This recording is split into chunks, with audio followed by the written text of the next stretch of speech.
ब्रह्ममुरारिसुरार्चितलिङ्गं निर्मलभासितशोभितलिङ्गम्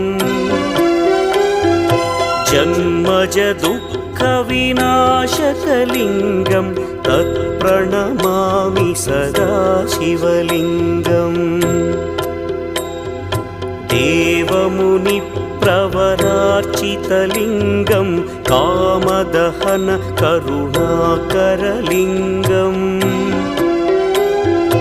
रावणदर्पविनाशकलिङ्गं तत्प्रणमामि सदा शिवलिङ्गम्